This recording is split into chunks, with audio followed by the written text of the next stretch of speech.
오늘도 참으로 좋은 날입니다. 하나님의 은혜가 충만하시기를 기도합니다.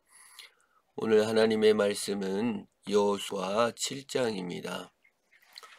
여호수아 7장에서 세 가지 주요한 일들이 나타납니다. 여리고성을 하나님의 은혜로, 하나님의 초자연적인 기적의 방법으로 여리고성을 점령하였는데, 그 여리고성의 모든 물건은 하나님께 바치라고 했습니다.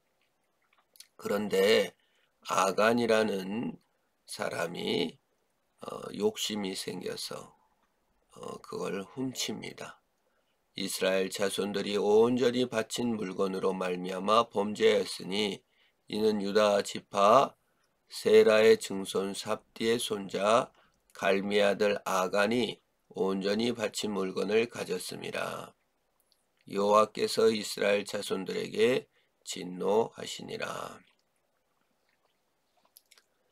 두 가지로 말미암아 이스라엘에게 위기가 왔습니다. 이게 하나는 아간이 욕심을 부려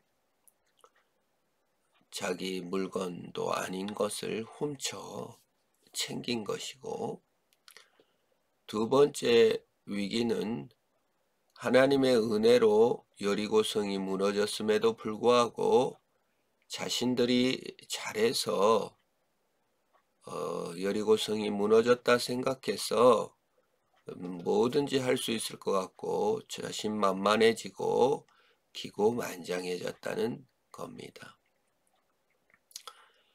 자기 욕심을 차리는 인간의 마음과 자기가 잘났다고 생각하는 마음이 닮아 있습니다. 그 결과로 정탐꾼을 다음 공격할 아이성을 가는데 정탐꾼을 보내어 그들의 돌아와서 하는 말이 벌써 판단이 들어가 있습니다. 자그만 성이고 몇 사람만 보내면 됩니다. 여호와께서 주셨습니다. 이런 얘기 아예 하지 않습니다.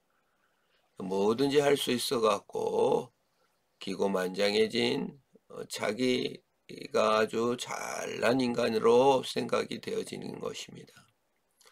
참 인간은 모두 다 하나님의 선물로 받고 모두 다 하나님의 은혜로 받았습니다. 믿음도 은혜요, 생명도 은혜요, 건강도 은혜이지만 항상 자기가 잘나서 된 줄 압니다.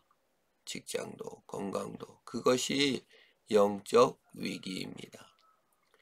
그건 이제 또 쉽게 깨닫지만 자기 욕심을 채우려고 합니다. 남을 위해 봉사하거나 하나님의 영광을 위해서가 아니라 내 명예, 내 자신의 얼굴, 그걸 위해 삽니다. 뭘 위해 사느냐? 내 욕심 채우려고 삽니다. 내 얼굴 내려고 삽니다. 내 명예를 얻으려고 삽니다. 이게 영적 위기입니다. 사회적으로도 보면 너무나 많은 사람들이 참 뒷돈 받고 50억 받고 어떻게 하든지 권력 이용하고 힘을 이용해서 그리고 너무 뻔뻔스럽게 자기 이득을 따라 올라가는 것을 볼 수 있습니다. 행복하지도 않고 결국 패배합니다. 아이성 사람들이 그들을 36명쯤 쳐 죽이고 성문 앞에서부터 스바림까지 쫓아가 내려가는 비탈에서 쳤으므로 백성의 마음이 녹아 물같이 된지라. 자신만만하게 시작했고 적은 수만 가도 이길 수 있으리라고 생각했는데 패배하고 졌습니다. 자, 패배한 사실, 진 사실은 너무 슬퍼했습니다.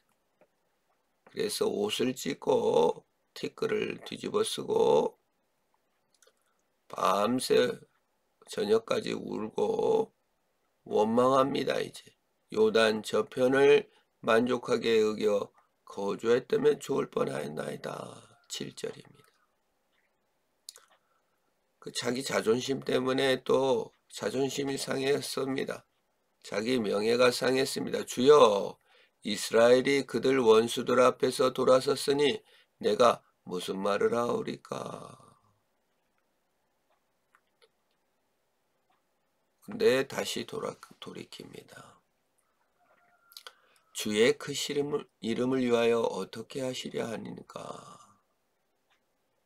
자기는 잘못이 없는 줄 알았습니다. 하나님이 그렇게만 한 줄만 알았습니다. 자신의 교만도 볼 수 없었고 자신들의 욕심도 볼 수 없었습니다. 누구를 위한 전투인지, 무엇을 위한 전투인지, 뭐에 때 왜 믿고 왜 교회 다니고 왜 예배하는지 모릅니다. 자기의 이득을 위하여, 자신의 명예를 위하여 다니고 있습니다. 하나님의 영광과 그의 크심을 바라볼 수가 없습니다. 그 참된 행복을 찾을 수 없는 것이죠. 하나님의 선물인 줄 모르고 자기가 잘났는데 더 잘나려고 하는 겁니다. 이겨야 되는데 안 이긴 사실, 패배만 슬퍼합니다. 야간의 욕심 사건과 아이성 전투의 패배 사건이 이 7장의 두 번째 사건입니다. 근데 하나님께서 말씀하십니다. 이스라엘이 범죄하여 내가 그들에게 명령한 나의 언약을 어겼으며 또한 그들이 온전히 바친 물건을 가져가고 도둑질하며 속이고 그것을 그들의 물건들 가운데 두었느니라. 왜 전투하니? 자신의 이득을 위해 전투하고 너의 성공을 위하여 나를 이용하는 수준으로 나를 믿고 있었다. 기고만장해졌구나. 그래서 이제 제비를 뽑아 그 탐욕을 품은 아간을 이제 뽑아냅니다. 패배만 슬퍼하지 말고 죄를 자복하라고 말합니다. 여호수아가 아간에게 말합니다. 19절 하나님 여호와께 영광을 돌려 그 앞에 자복하고 내가 행한 일을 내게 알게 하라. 죄의 결과를 슬퍼하고 있었습니다. 그런데 하나님은 죄에 대해서 슬퍼하라는 겁니다. 우리가 죄를 돌아보는 것은 패배가 왔을 때만 죄를 돌아봅니다. 하나님 관계가 깨지고 그 죄를 슬퍼하지는 않습니다.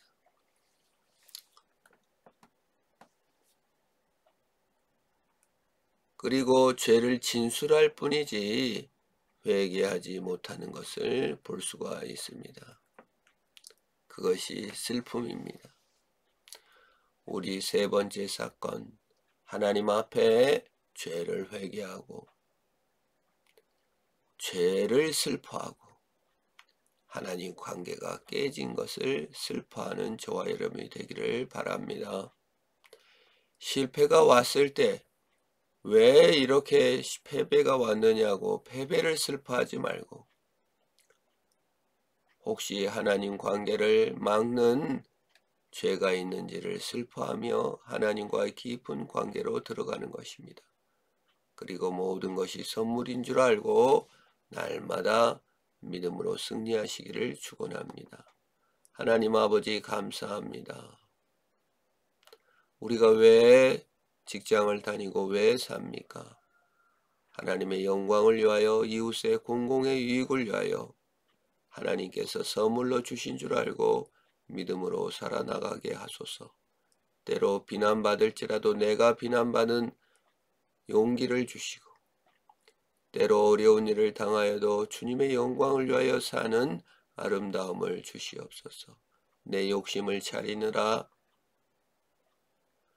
또 내가 잘난 줄 알아 교만해지지 않게 하여 주시고 겸손히 하나님의 주신 선물들을 누리는 자가 되게 하옵소서.